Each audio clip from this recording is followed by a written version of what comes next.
Herself, oh Allah, she's so afraid to read. Assalamu alaikum everybody. So I've been wanting to do this video for a very long time, and it's basically about the reasons why I decided to become Muslim. Sorry if my voice is a little bit raspy. If you have been watching my other videos, it's because I first heard about Islam on 9/11, like I'm sure a lot of people heard about Islam on 9/11.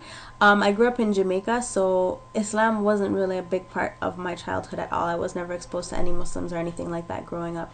All the media that we got, all the media that we got was probably Western influenced media, and was just portraying Muslims as terrorists and bad people, and telling us that, like, I remember having the perception of Muslims that they worshipped a black box in the desert and that they were all wicked people and like a whole bunch of stuff. And in Jamaica, like, growing up, I just thought, okay, cool, I'm gonna stay away from those people. I don't know what they believe in, but they're definitely not people to be friends with or people to hang around or mingle with. So that was the perception that I had about Muslims. 2005, I came to Canada, and I actually had my first experience with a Muslim person, which is actually kind of funny now thinking about it, because what happened was, the day that I got off the plane in Toronto, I saw a Muslim lady standing at the airport, and I guess she was waiting for a family member or something to get off the plane. And I remember my heart rate just speeding up, and I was so scared.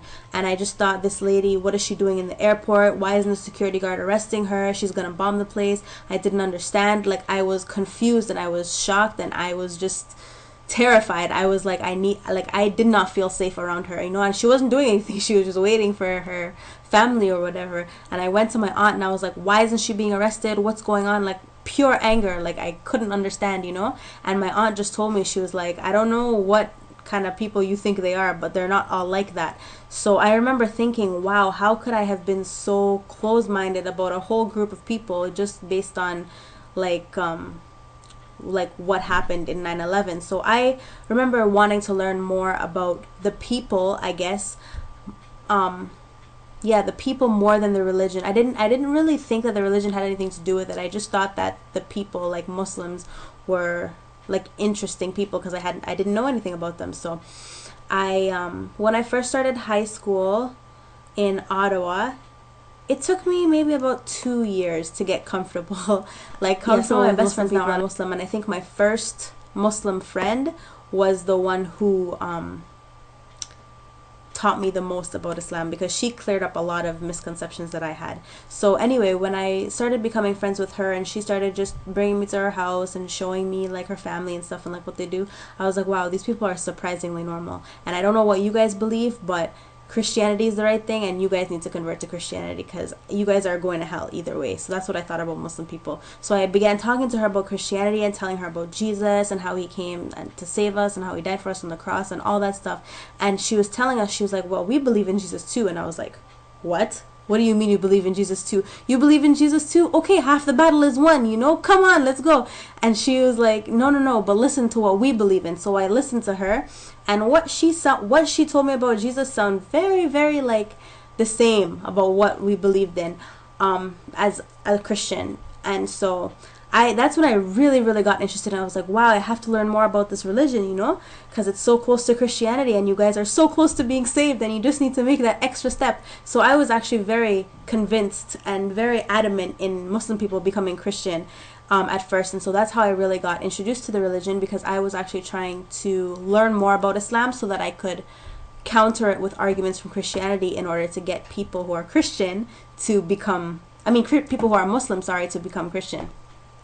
So that resulted in me having more dialogue with more Muslim people and just opening my mind, I guess, to what Muslim people believe in, what Islam was really about. And then I started thinking, wow, this really makes sense. And there are some questions that I always had growing up, some questions that I just little doubts and just holes, I guess, in my faith that weren't filled, that Christianity was just not fulfilling for me.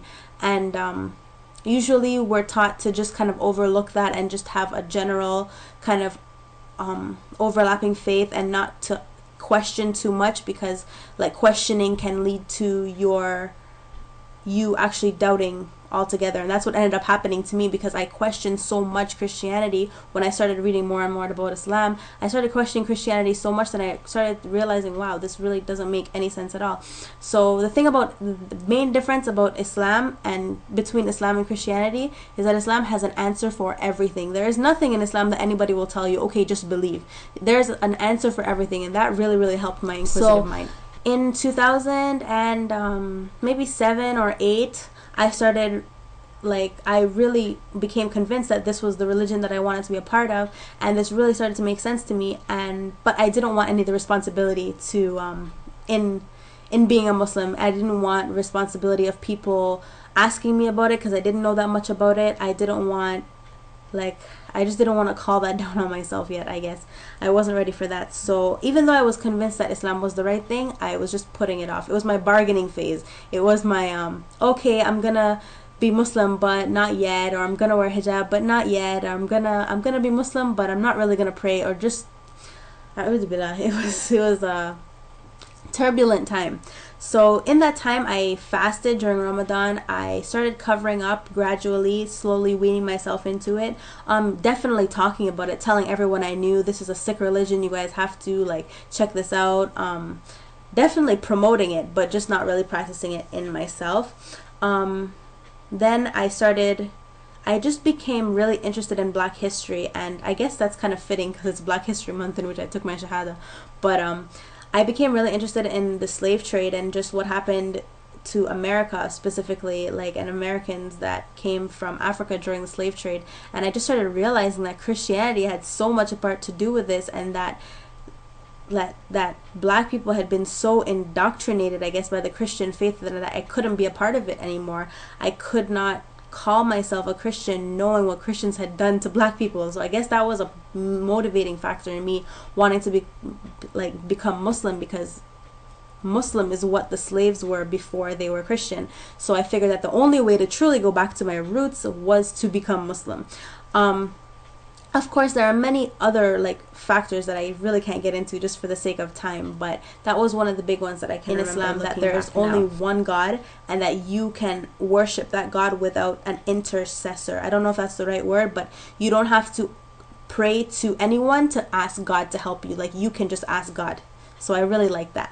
February of 2010, I went to, it was early February, no, maybe like mid-February, I went to a party in 2010, and what ended up happening is somebody brought a gun to the party, and it just turned into a very dangerous situation. And then I can just remember being in the midst of all that chaos and going, wow, if I'm to die right now, I'm not even going to be Muslim. And that was a really scary thing for me. So I just decided that Friday coming up, I was going to take my Shahada, and that Friday was February 25th. So it's been, 4 days since the anniversary of the day I took my Shahada. But alhamdulillah, I'm very happy now. Never once have I regretted it or said, okay, what if this isn't right, or anything like that. Because I researched it, and I did I put a lot into it before I made the decision. What else did I want to talk about? Okay, the hijab. I'm probably going to do another video just because that's kind of a separate or a longer story on its own. But I didn't intend to actually wear a hijab when I took my Shahada. I just intended to become Muslim, and that's it. And but I was wearing a hijab in the mosque on that day, and the girl who I was with, she just told me that your faith and your courage is never going to be as strong as it is right now when you're making this decision, so you might as well just try to ride this wave of emotion so that you can just experience it, for one day. So just wear the hijab, try it out for one day, and if you don't like it, you don't have to wear it, And I was like, okay, it can't hurt. So then I tried it, and I loved it, and I never wanted to take it off again after that. My advice for non-Muslims would be to please ask a Muslim. If you have a question, there is nobody more willing or more happy to answer your question than a Muslim person.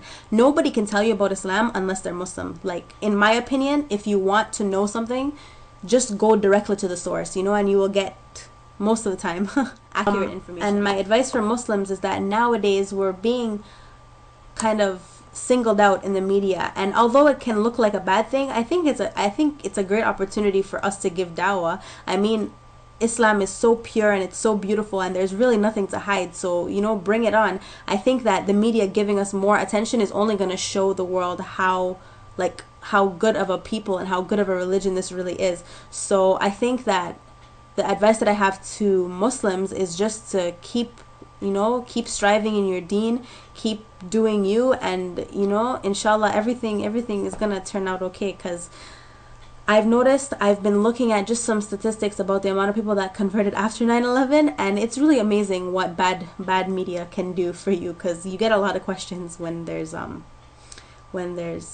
media attention. So yeah, that's just the story, a little bit of the story about why I came to Islam. There are obviously like a lot more layers and a lot more details, but that's the abridged version. So thanks for watching, and if you have any questions, please leave them in the comments, or send me a message and I'll answer them as to the best of my ability, or direct you to somebody that I know that can answer them. Okay. How many words she's read before? She's consumed 2,000 books or more. Musty pulp and glue soundproof her tiny room. She cannot understand why this book in her hand fascinates her now so much. She's almost shy to touch.